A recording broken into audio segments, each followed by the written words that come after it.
All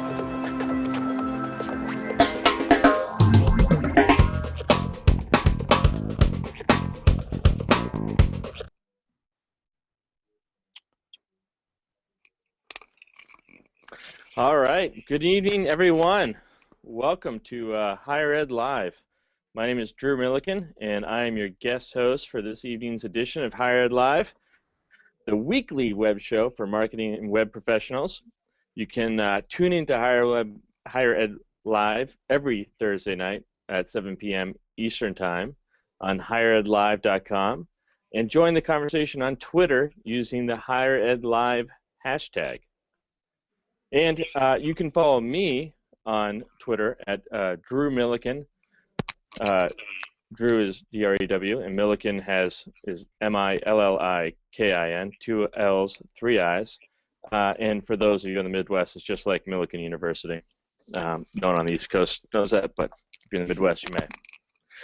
So a little bit about me. I am the Director of Admissions and Financial Aid for Vermont Academy. I think that's pretty self-explanatory as far as the job description. Vermont Academy is a gem of a school located in southern Vermont. We are a traditional college prep boarding school of about 235 students. We are located in Saxons River, Vermont, a quaint village of 580 people, located about 45 minutes from the Massachusetts border, about 2.5 hours from Boston, 4.5 hours from New York City, just up Interstate 91. To say that we are eagerly awaiting snow and winter here would be a massive understatement. We're just waiting for that barometer to, or the what do you call those things? The thermometer. There we go. Thank you, Jesse.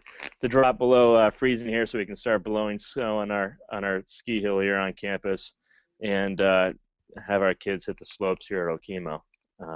Looking forward to winter. Winter is a very special time here for sure. So this is my second Higher Ed Live hosting gig. I'm excited about it because we have a totally different format tonight. Tonight we've got 4 fabulous social media professionals on the line, eager to talk about social media and its use in education. They've come from a variety of backgrounds and experiences, and I think they're all going to be super engaging, and I think the discussion tonight would be pretty fun. If the prelude up to this event tonight was a show of it, we'll have a fun time, a lot of laughs, and hopefully get some good insight as well. First, before we dive into this, I have to introduce our sponsors for tonight. First of all is Omni Update. It's a leading web content management system provider for higher education.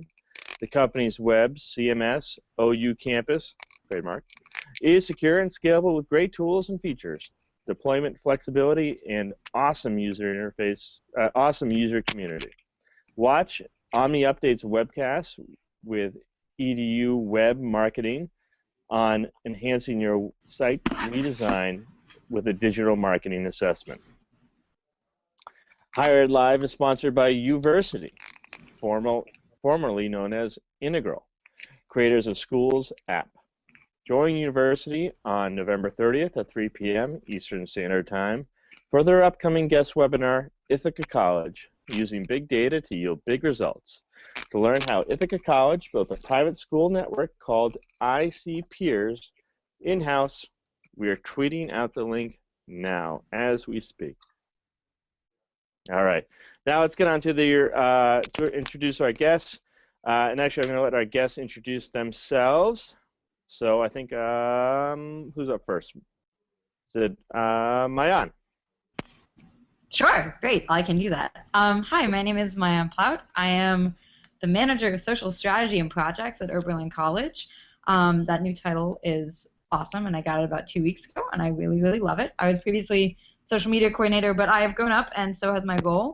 Now I get to figure out all of the ways to make everything that we do at Oberlin communications-wise more social, and I also serve as a strategist, consultant, and cheerleader for anyone else on campus thinking about making the things that they do more social. Awesome, thanks. Meg, how about you? My name is Meg Bernier. I'm the Assistant Director of Editorial Services and Social Media at St. Lawrence University in Northern New York, and we too are waiting for the snow to arrive, probably any week now. I have the pleasure every day of listening to the stories of our students, and then I get to figure out the best ways and the best platforms to tell those stories. So a big part of my job is being responsible for St. Lawrence's social media channels, and then also content strategy for a lot of our admissions and alumni publications. Awesome. Thanks, Mike. Who's up next? Mark.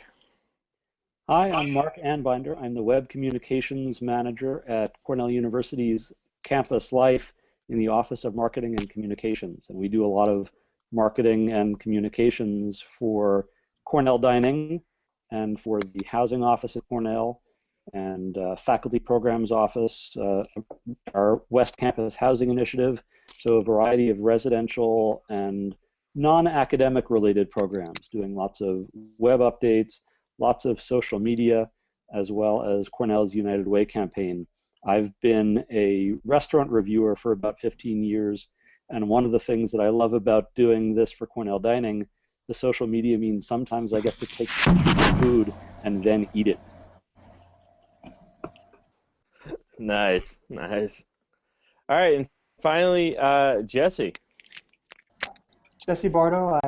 I work at Evertrue. I'm the VP of Alumni Engagement, and come to Evertrue through my time at Northfield Mount Herman School, where I was in admissions and grew their social media presence before working at Ed Social Media, where I was the director there, and now I'm a co-founder here at Evertrue, and we work with schools to enhance their alumni engagement through donor intelligence and mobile, as well as a number of other things, but really sitting on the front line of the social donor management and alumni engagement through the mobile platforms. Great. Well, thanks everyone for joining us tonight. Like, I think there is a really neat mix here of experiences, backgrounds, you know, everywhere from the independent school level to the university level, student services to admissions, marketing, those like in private sector. So I think tonight should be a really cool discussion. I think, you know, maybe to kick things off, you know, I think I was trying to think back on when I first started getting into social media as a marketing tool, and I guess it must have been like 2006, 2007. I was at St. Michael's College. We just started doing, really ramped up our blogging platform, and it was right about that time when Facebook just opened up to institutions.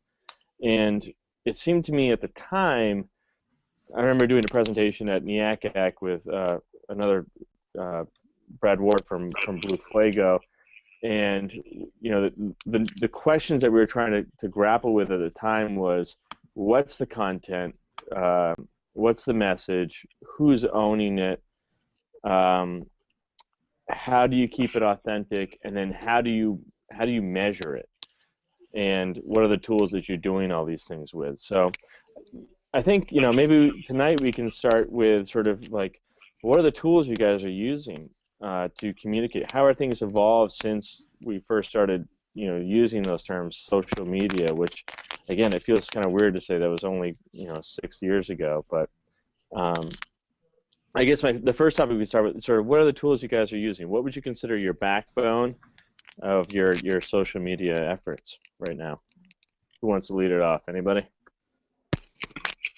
I'll chime in. I'll say that TweetDeck is a huge part of what we're using, and TweetDeck has evolved quite a bit over the last couple of years, but it really makes it easy to watch what's going on Twitter. Especially for Cornell Dining, I find that people are talking about Cornell Dining even if they're not talking to us, and having the ability to watch what people are saying gives us the opportunity to step in if there is a problem. So if someone is complaining about Cornell Dining, someone is complaining about an experience at a particular dining room, we can say, hey, I'm sorry that happened, maybe we can help. It also gives us the opportunity to watch when someone says, hey, this cranberry coconut macaroon at the new Cafe Jenny will change your life, and we get to share that with people. Right on. It's a pretty good macaroon. but we get to spread the word. So a lot of the time we have people who are talking about something that's fun. If Yeah. there's a problem, we get to deal with that too. And one of the things that I've done with TweetDeck is also follow some other dining operations, which gives us the opportunity to get some ideas. It's fascinating. So, do you ever have a rush on those macaroons? Like, if someone tweets out, "Hey, the macaroons are here," is there like a crowd control issue?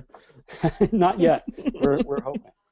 I think that one of the big differences Right. I think from when I was at NMH running social media for the school, and certainly a little bit different now, but not that far along. I was at NMH 3.5, 4 years ago, and it seems like now it's not just about before I was like, hey, I got somebody who likes my page, like that's huge. Report that up. We got more users, and it was just about that user, and now on Facebook it's about who is that individual and what are they liking particularly. How do we segment them out and what does that mean? What does that segmentation mean? And what are the numbers behind all this? How many people are accessing Facebook via iOS devices? How many people are accessing it through this? And then what does that mean for our website?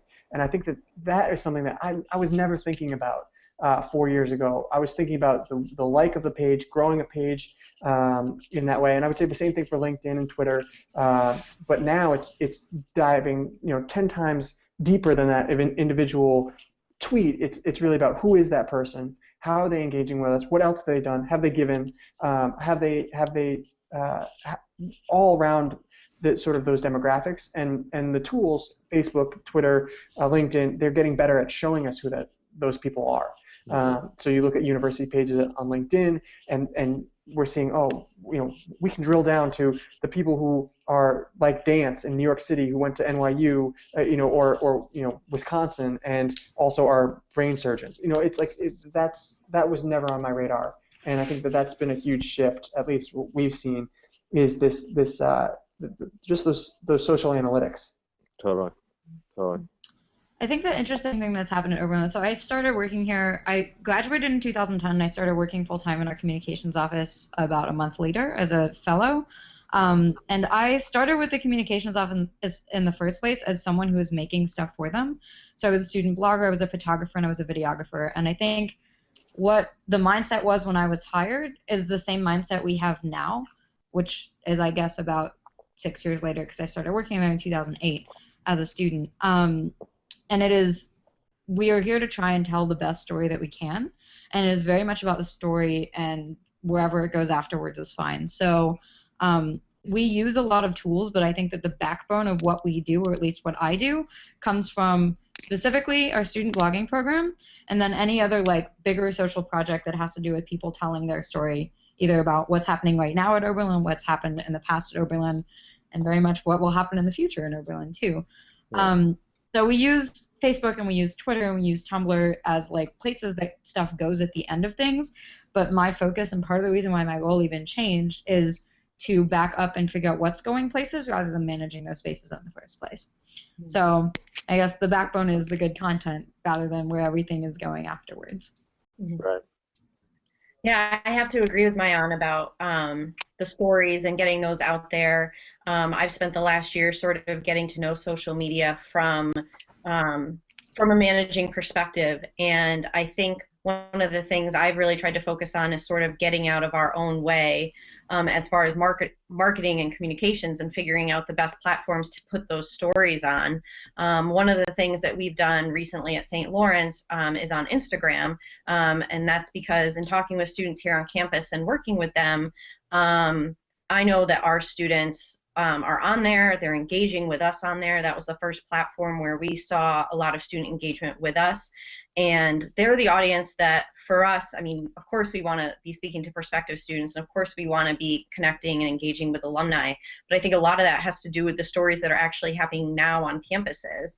And so one of the things we've done is launch a second Instagram account after a year of just having our main account, and this one's run by a different student each week, just to try and figure out a different way and something a little bit more unique to get our student experiences out in front of us. Because I can go out and take great pictures of campus and go to events and capture those things for our Instagram account. But, handing over the reins to students and sort of letting them drive their own content has been really effective. And this is the 6th week we've had the account, and I talk with students every day about it, and they're really excited, and our admissions office is excited to get it out there in front of prospective students too, because it's real. It's exactly what our students are doing, and they get a very cool glimpse of what's going on campus. And I think trying to find the tools that our students love and embrace that can work for us is key in working with social media. How about your alumni? Is that something that that they're keyed into as well? Because I feel like that's the audience would love that, to get that student perspective as an alum is so important. Yeah, I was actually visiting with an alum a couple weeks ago, and I was telling him about the account, and he said, "Oh, I know, I followed the account, and I actually seek it out." He will type the name in and search it in Instagram to find the content if he doesn't have time to go through and scroll through everything. He doesn't want to miss anything. And just because I know a lot of the young alumni, because I went here as well, when I go through and look at the list of followers, I'm blown away at how many are actually alums. That was never an audience that we were trying to target. We were trying to find a way to celebrate what our students are doing in their lives on a daily basis. Trusting them with something cool that they may not have thought we'd trust them with, and then obviously gearing it toward prospective students as well. The alumni thing is a total bonus, and the feedback I've gotten back from friends who know that I'm behind everything has just been phenomenal. Mm-hmm. That's great. Couldn't tee this one up any better for a moderator's point of view. Like, here we are, there's 4 of us here, we talked about, or 5 of us, I didn't throw in with us yet, but 4 different tools talked about: TweetDeck, Instagram, the blogs, LinkedIn. I think it still speaks to the idea that for every different audience that we're dealing with, there's going to be a different tool on how to reach them. Does that sound about right? Mm-hmm. Yeah.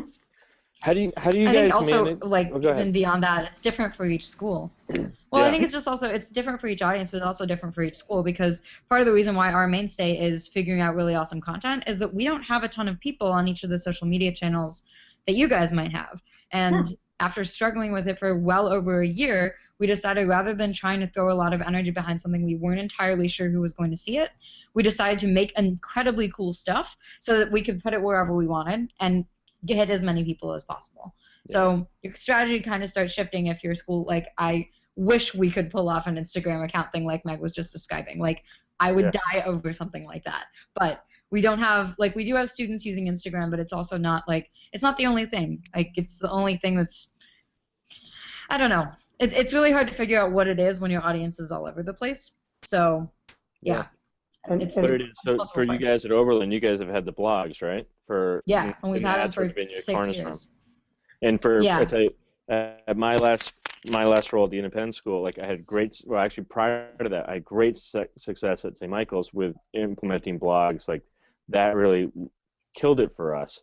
Groton School, the place between St. Michael's and here, I was at Groton School, and the blogs are really, really hard to implement. And here we don't have anything like blogs at all.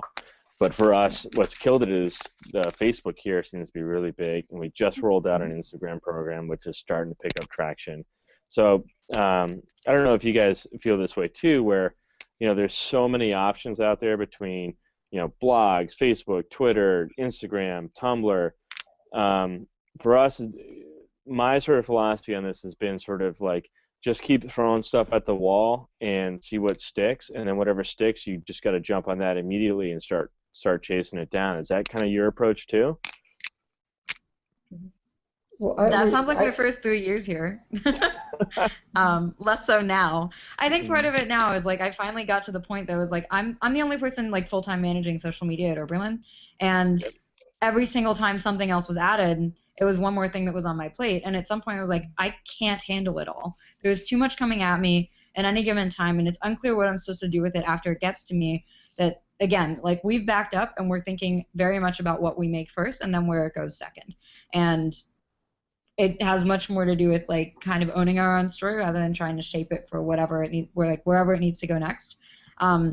every time Facebook makes a change, I'm just like, I can't, blah. That was me for 3 years. I can't deal with the fact that it has a mind of its own. And the thing is, the stuff that lives on our site, it has our mind and it has our feelings, and it changes based on our people, not based on the platform we're putting it on. So I feel like I'm just like, Meg, I'm really sorry. I'm just ruining my entire confab talk for you, but this is like the whole thing. That's okay. So That's okay. my question would be then is when you're saying you're putting out awesome content and it's like about that content, what is the basis for? I mean, is it that you guys think it's awesome, or is it like it's getting a lot of views, or like how do you judge that afterward to say, okay, we have awesome content, we think it's awesome, then we know this is a success, or it wasn't? And to Drew's point, he's asking, you throw it at the wall, and if it sticks, you run with it. But like, what is that stick? And that's what that's where we're spending all of our time is like, what is that stick, and why did it stick? And we're focused on that part.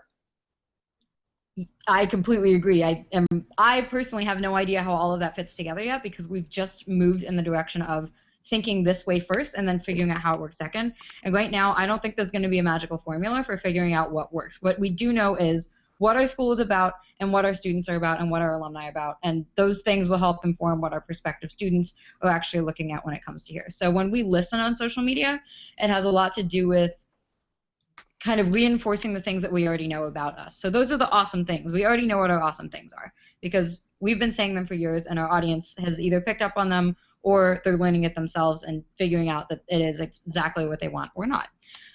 So measuring all of it is very difficult for me because we make it, we spread it out, we bring it back, and we look at all of our analytics. And sometimes it's unclear if something actually stuck immediately, because the long tail of this really cool content is that, like, perhaps 3 months later, someone picks up on it and it turns into something bigger. So it's kind of paying attention all the time and giving ourselves and our content a little bit of time to breathe and see where it goes from there. So I mentioned our blogs, like that's the thing that we're putting energy towards right now. The blogs aren't the same all the time. There's new content going up all the time, but the most interesting thing to me is not that we have like steady streams of visitors coming, but that specific things are coming up every single year. And that's our indication that we need more stuff like that. Every single year, students want to know what their housing's going to look like. Okay, we can do something about that. Mm-hmm. Mark, I'm curious what you think about the idea of, like, what the different mediums are. Like, do you guys find that definitely, Twitter for you is where you want to be?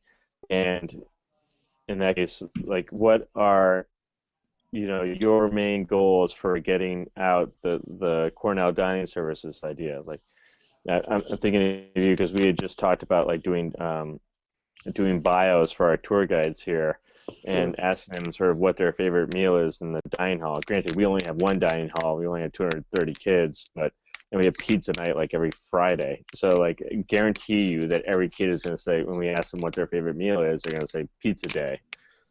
But I guess, sort of what are your goals, and how do you sort of measure which tool, which place you need to be on social media? Well, it's hard to tell. We know we need to be on Facebook. Facebook is good for events. Facebook is good for promoting specials in some cases. We get a lot of views on Facebook. We get a lot of engagement on Twitter, and that's something that I wasn't expecting. I was expecting that we would be able to get comments on some of what we're doing on Facebook. For the most part, though, we're not. We know we're getting anywhere from dozens to hundreds of views on any given thing that goes on Facebook. I think what got the most engagement on Facebook was when we had one of our chefs participating in a NACOPS regional cooking competition. And we live tweeted the competition, which included posting dozens of photos, all on Twitter. But a lot of the engagement came on Facebook, but because we were talking about the fact that we were doing it. So we got a lot of attention for that. We posted photos last week of a pumpkin carving contest leading up to Halloween, and I think there was one comment because one of the kids found one of the pictures of him and said, "This is the only picture I found of me from Halloween." So not as much engagement there as we expected. We've also been trying Instagram. There's a Cornell Dining Instagram account that hasn't been really active, but we're also watching the Cornell Dining hashtag on Instagram to see what other people are doing. I don't know if you heard the TweetDeck alert sound a moment ago. That was the sound of a student checking in at one of our dining units on Foursquare, and since he tweets all his Foursquare check-ins, we got a mention on Twitter to say, hey, I've just checked in at Keaton House Dining. Okay, that's so we get a little of that, and some people notice us that way. But I think the best engagement that we've gotten has been on Twitter, so we're putting a lot of our energy there. I'm not really interested in trying Tumblr, even though Cornell centrally has done some stuff on Tumblr. I'm not sure we would get anywhere on Pinterest. Certainly willing to try if that might be useful. Sure. If the chefs want to share recipes. All about recipes. Right. Yeah. Right. We have some chefs who are happy to share recipes when people ask.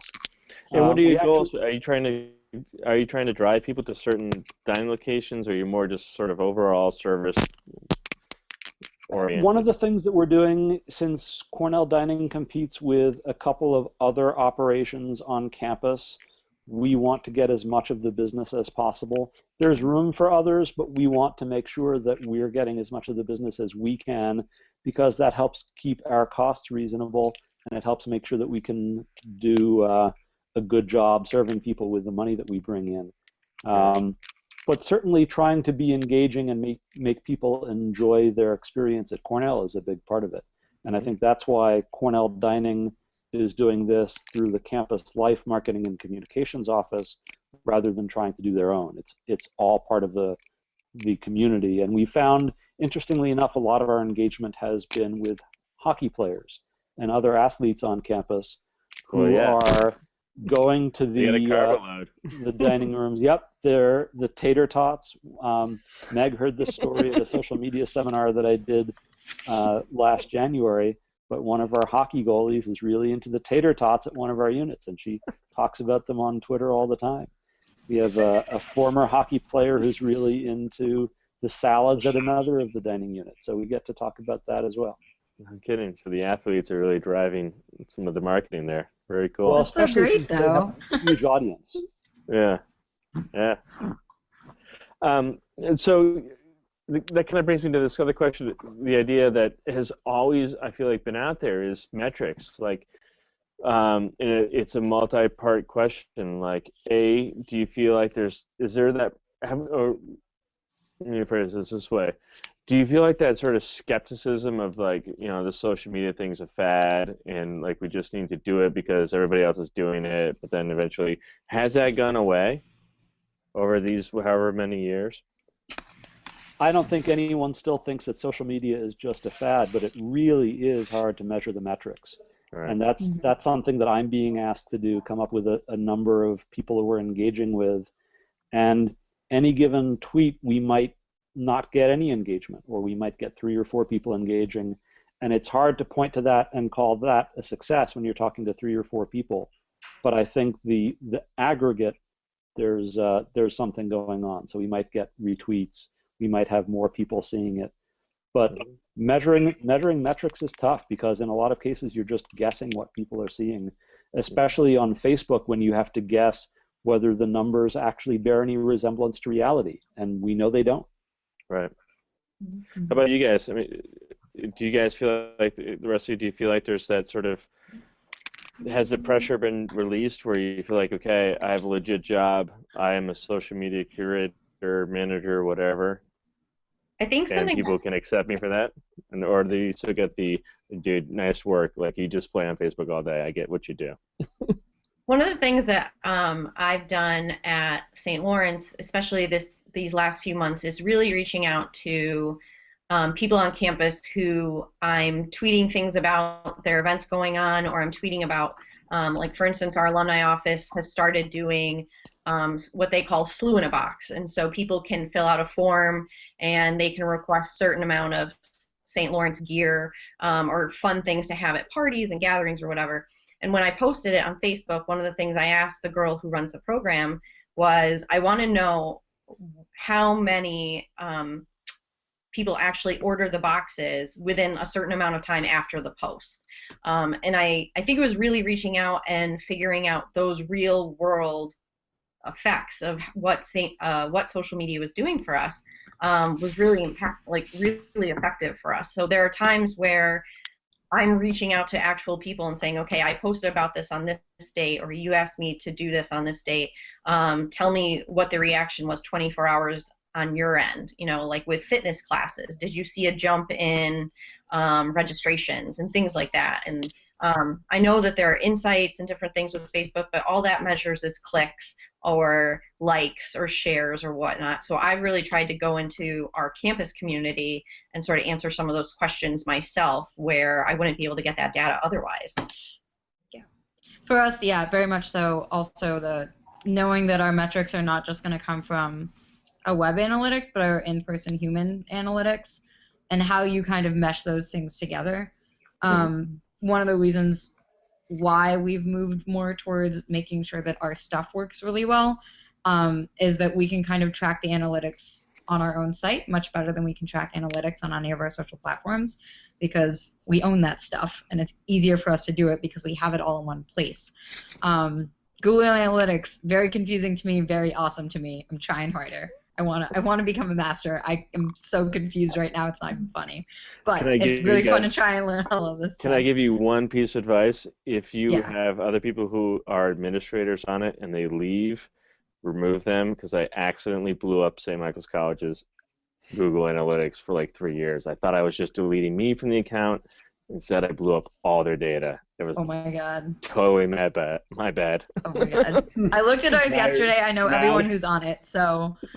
Mallory Wood sent me a little email after I did it, like literally 2 hours after I did it. She was like, Drew, did you just delete all of our data? And I had to best enough to say, yes, I accidentally did delete all of your data. Oh my god. That's my bad. So I'm very much with Megan on this, that it's really hard to figure out what numbers actually correspond to people.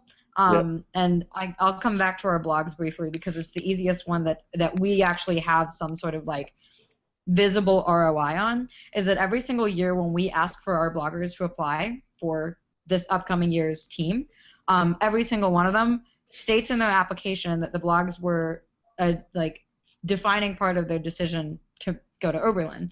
And we hear that same thing coming out in admissions letters and from admissions counselors, and it's kind of informal at this moment that, like, when the blogs are mentioned in an essay, someone from admissions will just kind of like email me and say, hey, somebody mentioned the blogs in their essay today, and be like, oh, cool, more anecdotal evidence that what we're doing is actually working. Because I also can look at the analytics and say, like, 200 people saw this week, awesome.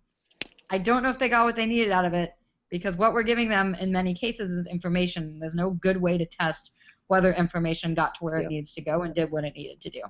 So to answer the question of like social media fad, whatever, social media as a thing was incredibly siloed at Oberlin until about a couple months ago, actually, and where I finally said, listen, what I'm doing cannot happen independently of anyone else in this office. I need to be a part of way more of what's going on here, because what I'm doing is just another form of communication. No one has asked for an ROI on your press release. You can't ask me for an ROI on our Facebook page. We are doing the same thing in different spaces. Right on.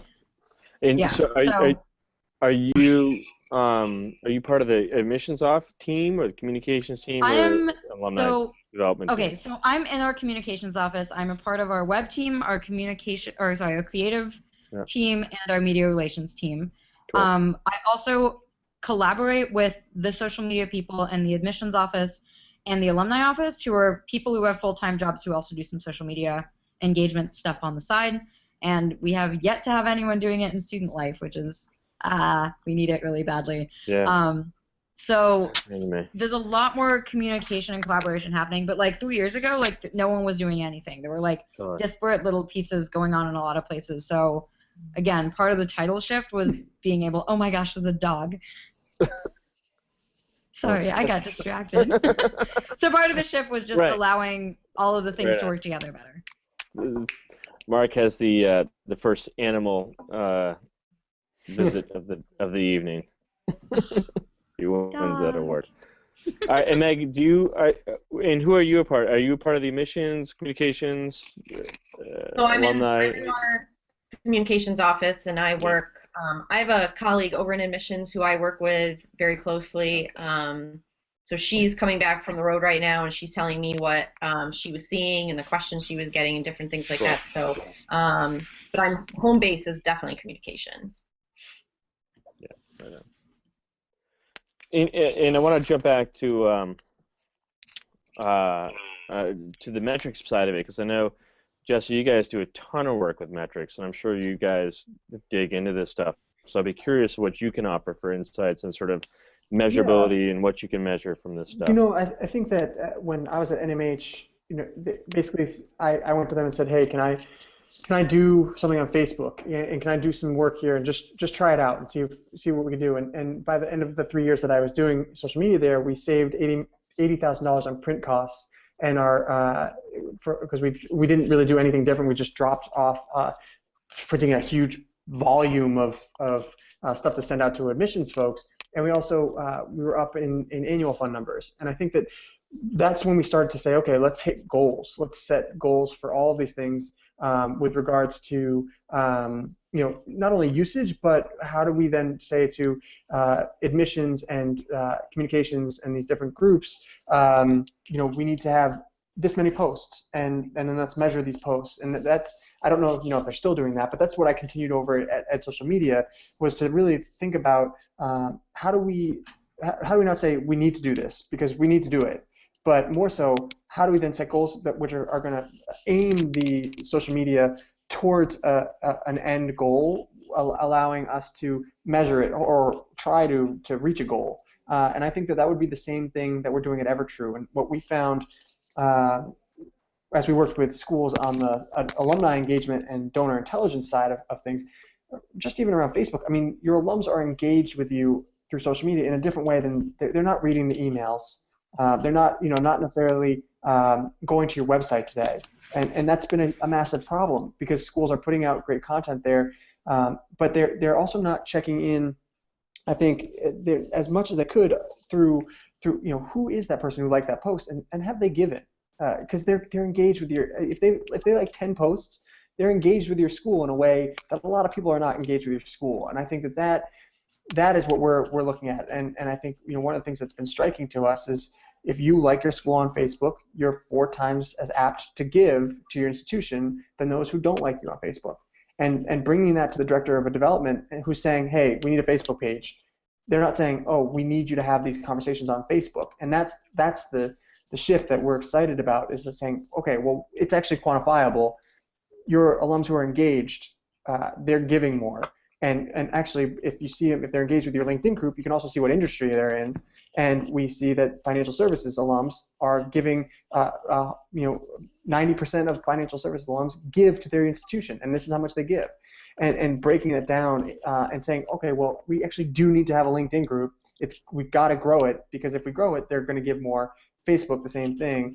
And that's been so fun. I think that like, if I had that at NMH and said to them, you know, listen, the more Facebook users I get, the more we're going to grow our annual fund, and you know, these different pieces, and those were the goals, I would have done it completely differently, but it was trial by fire. I mean, I was sitting there just like walking around taking pictures of the snow and saying, you know, this looks great. And I think that, you know, that's important, and there's a voice, and that's important as well. But when the voice hits a goal or goes towards something, then that voice becomes really strong. And I think that's where I spend a lot of my time, is really understanding what that voice is, and then what goals can we attain, even for tiny schools, you know, working with Groton and these other places, to understand, you know, what are your users, what do your alumni want to say? And a lot of the alumni want to hear is the same thing that admissions folks want to hear.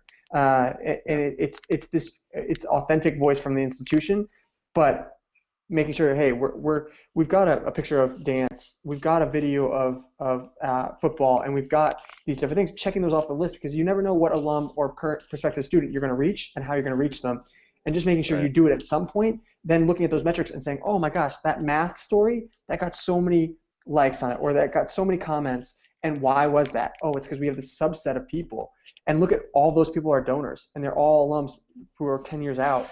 Wow, we got to do more stuff there. And aiming it towards what that's telling you, I think it's so powerful. And Right. we're finding that it's more powerful than just sending a blanket email to a bunch of people. Right. Well, I think Right. there's like also a really hard thing about all of this is that if you're just getting started, you're not going to have like a giant group of people. Like you're not going to have like this active people, like all of the hockey players who are into tater tots talking about you and to you all the time. You're going to Right. have to like start somewhere, and the somewhere is like completely baseline, literally throwing things at a wall and seeing what sticks. And I think in doing it for a little bit longer, part of it might be frustration, like what happened with me, that I can't do it all. And part of it might be, oh, clearly there's a value here that we haven't thought about before. It comes from doing it more. So it's really, like, personally really hard for me to reconcile because I look at a lot of social media presences of brands and I'm just like, you're doing this so wrong Right. because I don't agree with the way that it's being done. But to be completely like, I don't know how you do it without playing with it first Right. and then figuring out what that play means moving forward. So at this point, like, again, been doing this for 3 years. I feel like I have an idea. Maybe, I don't know. I feel like I have an idea of what's going on to the point of, like, I feel like I can make some sort of smart decisions moving forward. But, Right. like, our admissions office is about to start doing this from scratch, and they're going to have to play around and see what works in the first place. I've got a lot of, like, basic background research that I've done for them, but, like, they're starting from nothing.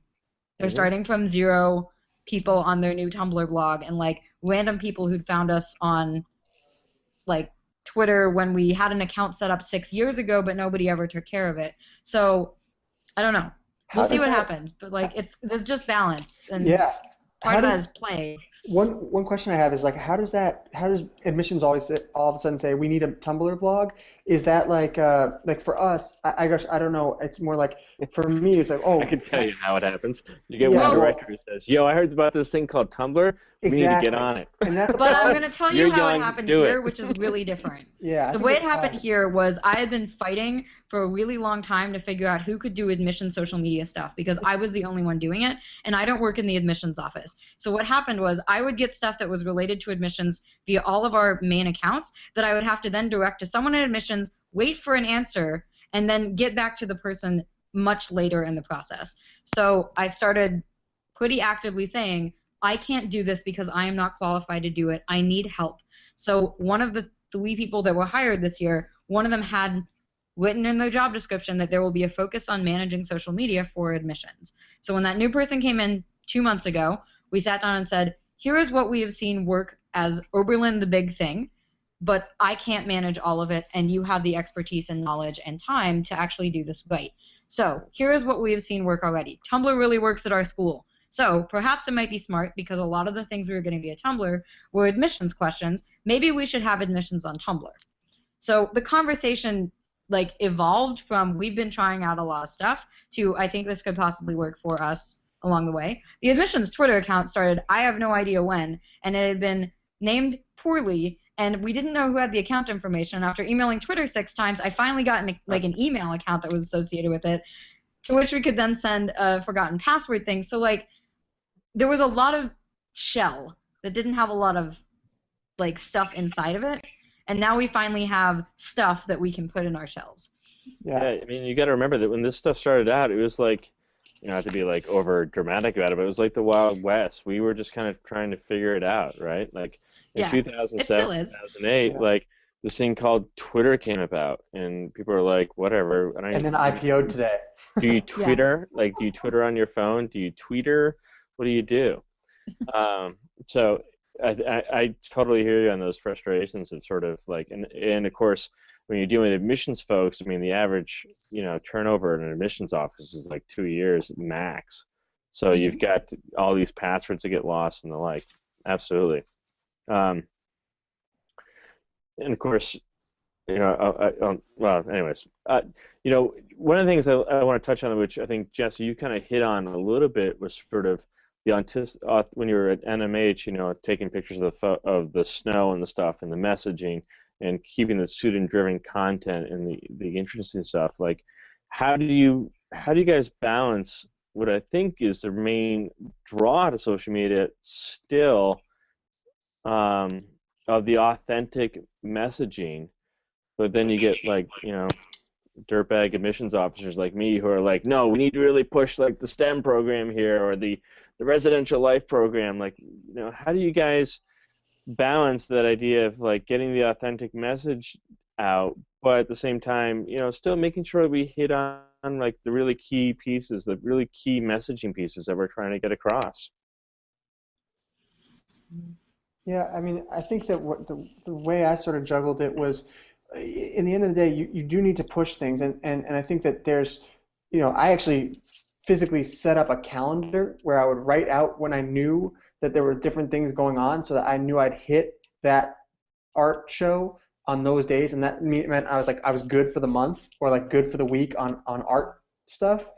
Granted, and this is a small school. This is not, you know, it's not a huge university or anything, so I could do it. But I think that you still, with anything in social media, I'm just a firm believer that if you it still needs to be relevant. So you can't just like, I mean, unless you do an archive project, like I don't know if you guys saw that project that Brown did, but they and others people where you put up an old picture of that was like taken at the same place, and they did it on Instagram. It was awesome. But you know, other than doing something like that, you need to, you know, you don't want to go and go to the art show you know, when it's not going on.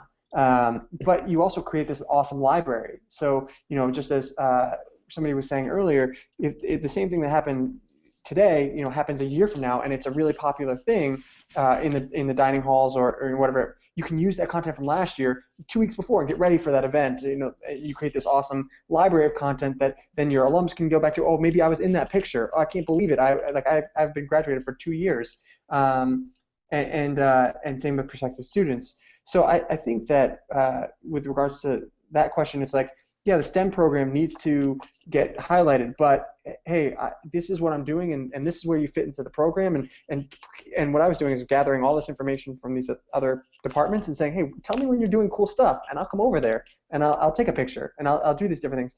But that's why the central voice was really worked. And again, I don't know for bigger universities how they do that.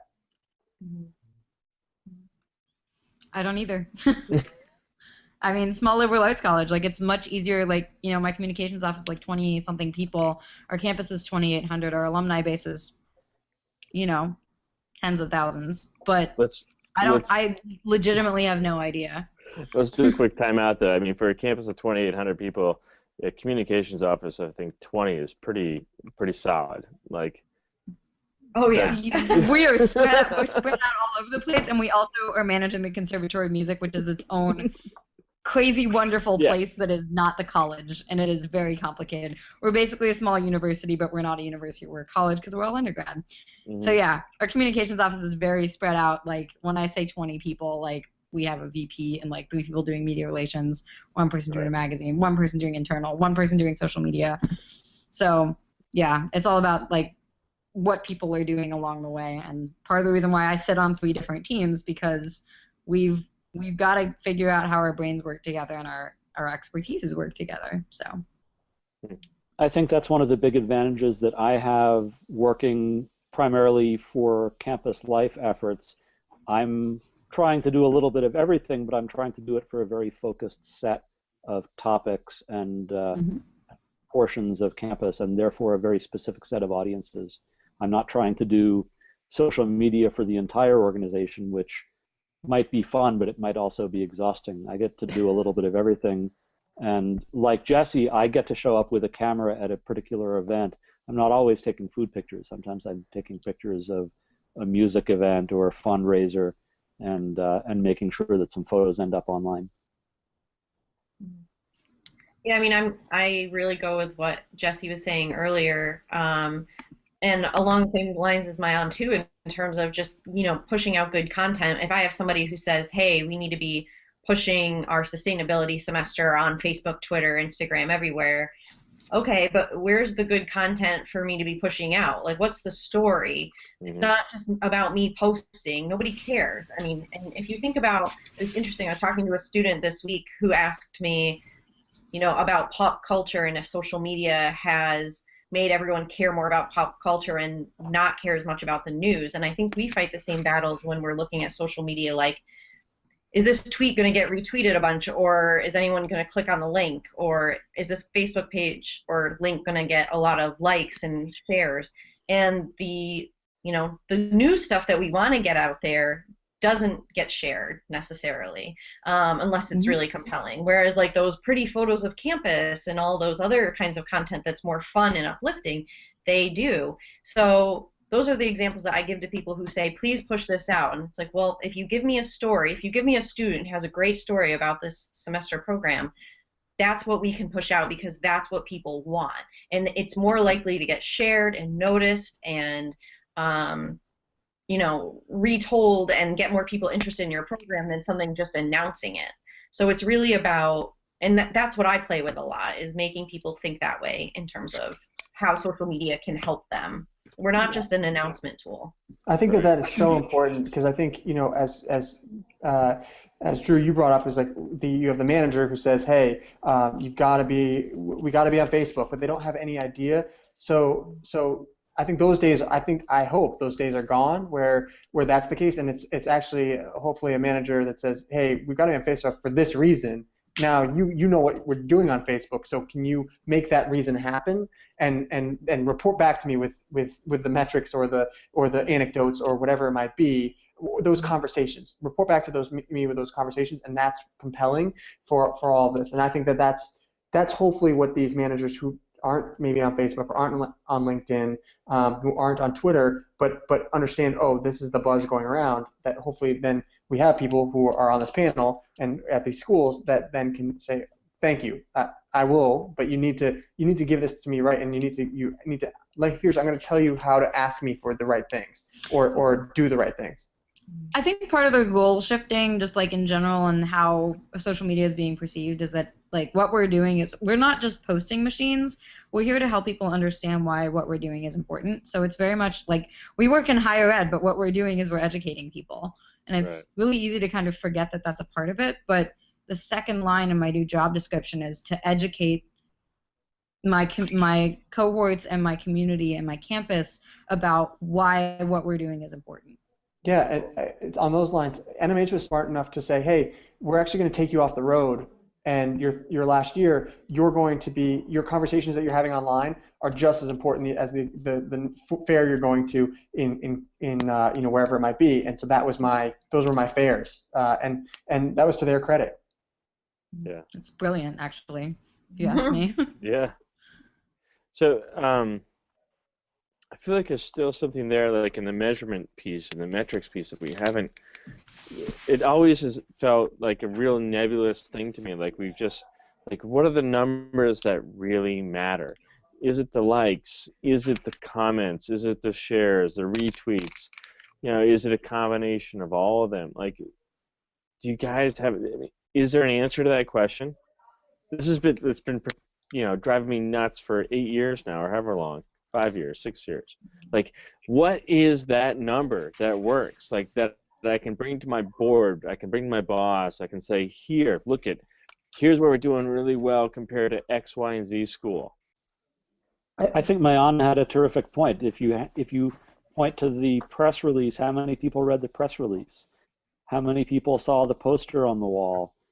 It's impossible to tell. And we can come up with numbers of likes and retweets and shares, but are those useful numbers? I'm not so sure.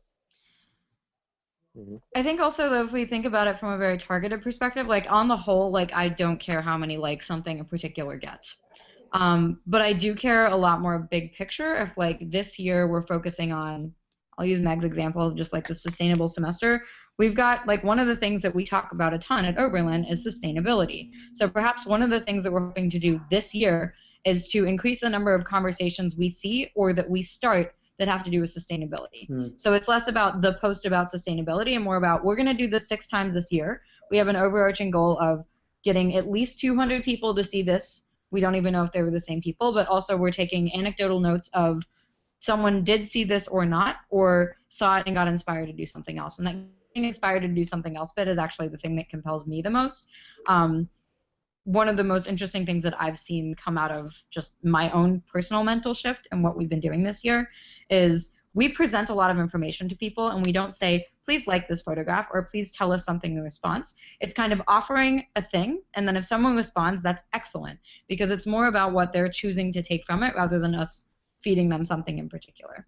So, I don't know, I think it's kind of like, at least from my liberal artsy, like, I want to be an individual perspective. It has a lot more to do with, you were respecting my brain at this point. Thank you very much for respecting my brain and knowing that I care about something, but not saying, you must care about this thing. You should like it if you care about this thing. Because I don't know, we don't ask our friends to do that. Mentality, right? Like, so here's all the things that we care about. Please take from which you also care about. Well, especially if they've been a part of our community in the past or currently or in the future, they probably care about some of the things that we're saying. Because, again, like, our mission didn't change when we went online. And I think to go on top of that, Drew, I think, in that magic number or that magic metric is really, it's different for every school, and it's what how you get there is that maybe it's that great great Facebook presence, and you guys are really good at Facebook, but it does nothing to do with Twitter. But I think, again, for me, it just comes back to goals. And how do you set goals for yourselves and say, hey, and I think that Oberlin example is perfect, is that we want sustainability, that's our goal, and these are the ways, we're measuring it across all these different things, but here's our goal, we've set it up, and now I can go to the board and say, hey, we made this goal and we hit this goal. Here's how we did it. This is part of this whole thing, this whole plan, and that for me is the magic numbers. If you have a lofty goal, or it doesn't even have to be, but you hit that goal and say, man, we got these kids, this amount of kids to enroll or to apply, and we did these 3 things to change what we did from last year to raise those numbers. Wow, look at that. Or same thing with an annual fund ask, or those are the numbers that I'm concerned with. But it could also be just a mantra around the institution. But hey, how many times do we hit this on Facebook, on Twitter, on Pinterest, and then say, wow, looking back, look at how that was shared, and this we feel like it had an impact, and that's the magic number. Yeah. I think one of the things that we learned, actually, just in talking with my admissions colleague yesterday, one of the things we did this summer was a private Facebook group for prospective students, or for admitted students, and we had close to 500 of them in there out of the 630, and in talking with her yesterday, one of the big goals with it, and we spent all summer in that group answering over 300 questions and helping students connect with each other and all that. It was great. And then finding out yesterday that our summer melt numbers were so low in comparison to what they have been in recent years. I mean, That's the stuff that, sure, it could have been a number of factors, but I maybe selfishly like to think that certainly had a really big part of it. They immediately were part of the community and were meeting people, and they were getting questions answered and knew us already. So we're getting the hard numbers next week, and I'm excited to sort of report those to some of the higher ups and say, I can point to this and show you that this is where social media mattered. 100%. That's great. So cool. Well, guys, I want to be conscious of your time. This has been awesome. I really, I feel like we could have gone on for like another 2-3 hours just talking about this stuff. But frankly, that's not going to happen. But again, thank you everyone for joining us tonight. I think, again, really valuable insight here. It was certainly great talking to all of you from all your different backgrounds, and fun to learn about sort of your views on social media. It is kind of crazy to think how quickly this has evolved and become sort of really a main communication tool for all of our institutions here, regardless of their size and breadth and age group that we deal with. And to me, again, I've had my hands in it for a while here, and it's been a lot of fun, and it's going to be fun to sort of pass that on as well and see what we can do here with one thing we didn't even talk about was Google Hangouts. And, oh, yeah. and they're amazing. I mean, just the way you can talk to anybody and have face to face. I use it with all my clients now, and I don't have to fly across the country. I can just go on a Google Hangout, and you really get to know people. And we didn't even talk about that, so for another time. Yeah, exactly. I mean, there's so many. We mentioned Pinterest a couple times, but never really dug into that. I think this is a really fun time to be in this role and to be in marketing, to be in education, because really what we're doing is we're trying to just figure out how to connect with young people and tell our story as much as possible. Young and old people too, because I think, well, anyways, we're going to get, this is a whole nother webinar. I need to stop right now. All right. And move on to join us next Thursday at this same time on this same channel. Yes, there's a special time, oh no, excuse me. There's a special time for next Thursday. So you have to join us next Thursday at a special time on Higher Ed Live at 11 a.m. This is an early High Ed Live. If you play a drinking game, play it early. Try not to do it at work. Eastern Standard Time with Travis Brock. He will be talking branding in higher ed. Don't miss it. It'll be an exciting time. I will certainly tune in. And you can follow Travis Brock at tbrock111 on Twitter. And again, join him next Thursday at 11 a.m. to tune into that. Thank you again to all the guests tonight. Again, fabulous conversation, a lot of fun, and hopefully we can all catch up in real life sometime and grab a drink and talk some more. Thank you. Cool. Thank you. All right. Thanks all. Nice to see you all. See ya.